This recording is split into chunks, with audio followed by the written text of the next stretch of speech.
Bingo, wake up! You're having chills! Bingo! Oh my God, you're bleeding! Bingo, hindi ka mamamatay. Nandito ako.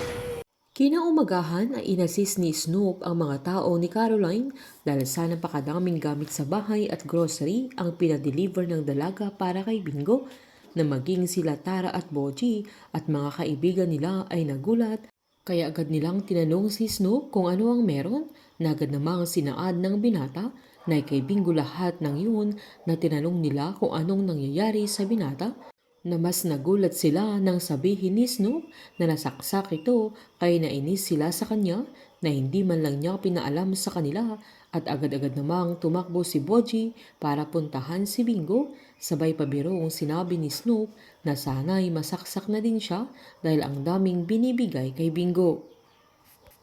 Habang balisa naman si Caroline nang nasa bodega ito dahil hindi sumasagot si Dr. Uy na inutusan niya para i-check si Bingo, nasakto namang lumapit ang mga katrabaho nila at inabot nila yung hinanda nila para kay Bingo na agad namang kinuha ng dalaga at sinabing makakarating ang mga binigay nila para kay Bingo.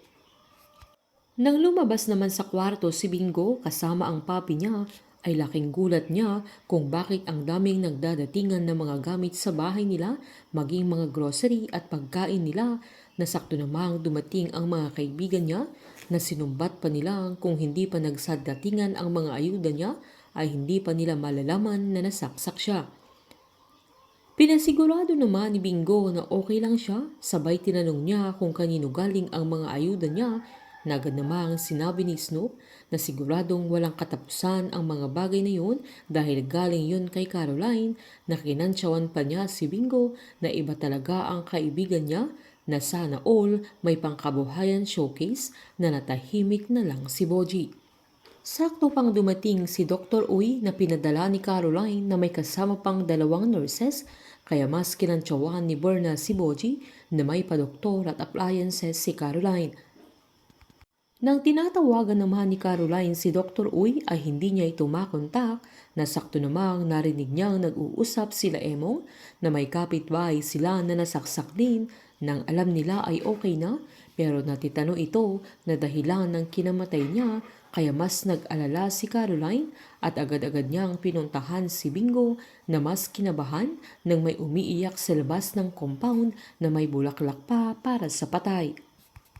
Pag-akyat ng dalaga ay ang daming nakapila na may daladalang ayuda na sinubukan pa siyang pigilan nila Tara at Berna na kailangan niya muna ng pumila pero pasigaw niyang tinawag si Lola Nene na agad siyang inasisan ni Snoop para makapasok siya sa bahay nila.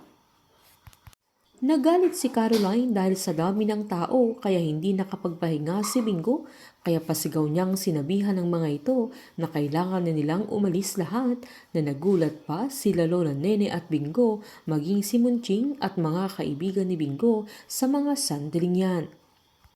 Pinaliwanag ni Caroline kay Bingo na kung talagang nagmamalasakit ang mga tao doon ay kailangan siyang hayaang magpahinga dahil yun ang makakatulong sa kanya para mabilis siyang gumaling.